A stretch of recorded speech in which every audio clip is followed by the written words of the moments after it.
very tough environment, tough place to play, playing against a really quality basketball team. Coach Blair's 6-time Hall of Fame coach. Those kids will be well prepared. You know, I said it today at my luncheon, and those seniors are finally seniors. That's the #2 recruiting class in the country that's finally going to be seniors. And so, very talented group, very special group. They've had a lot of success in their careers, and you know, I'm fully expecting a very tough environment for our kids Thursday night, and I'm excited to see us play in that environment. I'm excited to see how we go in there and compete, and I think we will. You know, I love my basketball team. I've got some great kids. They're very competitive, have a tremendous competitive spirit. So hopeful that we can go in there and really compete and play a great ball game on Thursday night. What is it like emotionally to, I guess, this game, how's it different than others whenever you're playing someone that you coached under? And also, it's a place that you were at for several years. What is it like going into that situation and playing a team like that, playing against a guy that was basically your mentor and all that? Well, I think you're kidding yourself if you just say it's just another game.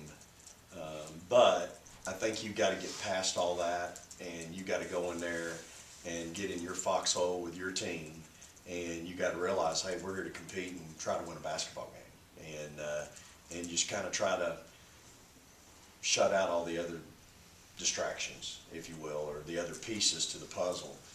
Certainly, a lot of respect for Coach Blair, and a lot of appreciation for the 15 years that I had with him, the lessons learned, but again, at the end of the day, I got to take my team in there now and go play a top 13 basketball team on the road in the SEC, and that's the piece. That's where we got to get to in all this. You know, we haven't talked to each other this week. He's getting his team ready, I'm getting mine ready, and so I'm excited about taking my team and going in there and competing against a really good veteran basketball team. Did you hear the question that I asked Dom in terms of last season, winning the games that you're supposed to win, that being so important to your success, and this season pretty much doing the same thing, but now on paper some would say that Thursday's game, they're the favorite despite the ranking. How that might be the next step for this program to win a game where maybe you're not supposed to win, to take that next step?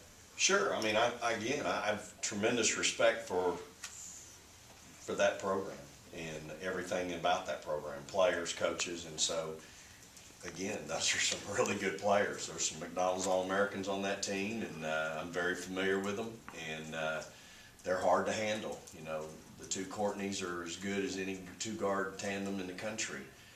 Jordan Jones is as good a point guard as there is in the country. You know, Jennings is probably the glue player and the unsung hero on that team. When they've had some injuries, she plugs in and is the piece that kind of keeps them going. And so they're very similar to us, 6'7" and 6'5" on their team, athletic at the 4 spot, and basically the same size there unless they go big. And so I think there's a lot of similarities in our basketball team. So, but you're right, you know, you're going in there again against a veteran, savvy basketball team on the road, and you know, they're very, very good at home, no question. Talk about all the size, athleticism, and people who are great at all these different things. Dominique is someone that maybe you wouldn't rank at the top of any of those categories, but kind of seems to defy all of it. Anyway, what is it about her that she can be around people like this and still be one of the best players on the court? I just think it's her competitive spirit. You know, there's not a tougher competitor in my mind than Dominique Dillingham. And I said this today. If she's not defensive player in our league, defensive player of the year, I don't know who it is. She's taken 37 charges to date. She gets everybody's best player. She guarded, you know, the best one the other night. she gets everybody's best player every night, and plays her guts out. She plays 37 to 40 minutes a night, and so it's just her competitiveness and her will, period. I think that separates her. She's just a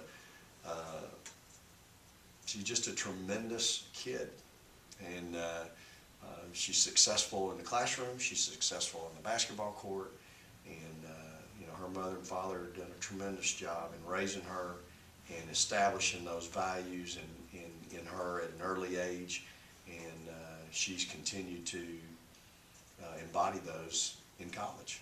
What's she like in practice? Competitive, I mean, she brings that. I recruited her and Savannah Carter for their competitiveness, not their offense, because we were void of that when we got here, and so she brings that competitive nature and competitive spirit every day in practice, and it's something obviously that I can't do without it. If we were to have a class conflict with her, I'm not practicing without her. That would make her second on the team in charges taken. Morgan still leads with 38. Yes. Okay. And Blair's got 27. Blair's third. Yeah. So you haven't talked to Coach Blair this week. Do you usually talk to him quite a bit during the week, or? I would say we text. I text. We text every now and then, and we will talk every now and then. It's not unusual for us not to talk. Okay. But I know, for both of us, it's a real important game in the league. It's a big game in the league, and so we're both locked in. I was locked into 126 last night in the morning up here at the office. I'm sure he was locked in somewhere. We're trying to get our teams ready to play. So it's just who we are and what we're about. So it's not unusual. No. You mentioned at the luncheon how Sunday will be a needed open day for you. How it gives you a chance to maybe heal up some wounds and stuff. Just collaborate on that a little bit more. Well, no matter how the Texas A&M game goes. Right. Yeah. No. We've had 4 kids in boots now for a month, and we know Morgan's finally getting healthy. She's healing up, and she's getting her pep and her step back and getting that explosiveness back. So, Dom's played so many minutes. I know it, and I ask her all the time how she's feeling because I really want to know.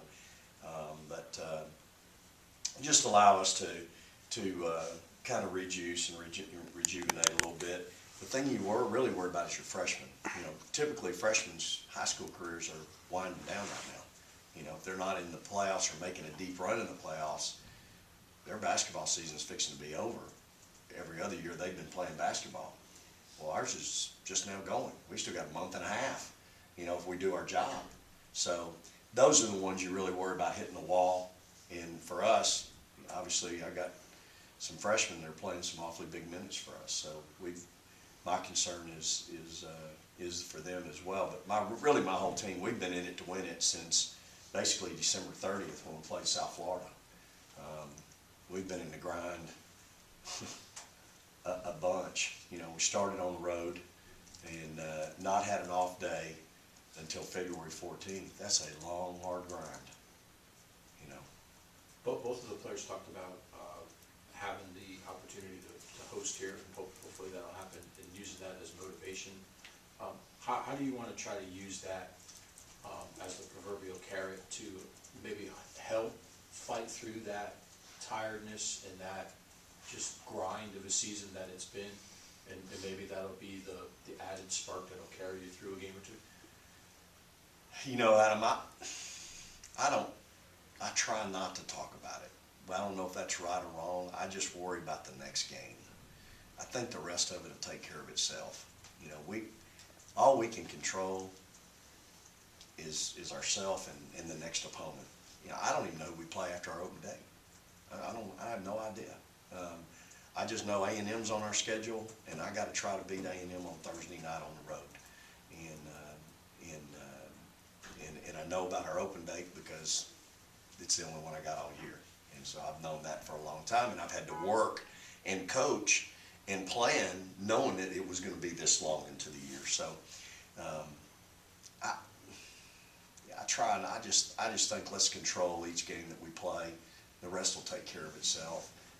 you know what, I'm sure our kids know, but at the end of the day, it's not something that I'm really harping on because, you know, you don't want it to become a point where, well, you might get upset once or twice and now all of a sudden you can't reach that goal and now you're hanging your head and now that turns and snowballs into something worse. So, you know, we just can talk about the things we can control and that's one game at a time. That's all I've done is just tried to look at one game. Hey, who we played before Arkansas? Tennessee? For some reason, I thought after Tennessee, we were going to LSU. I mean, I don't have any idea who we're playing, you know, other than the next game up. So that's just kind of how I've tried to do it all my career. Any other questions? All right, thank you, Coach. All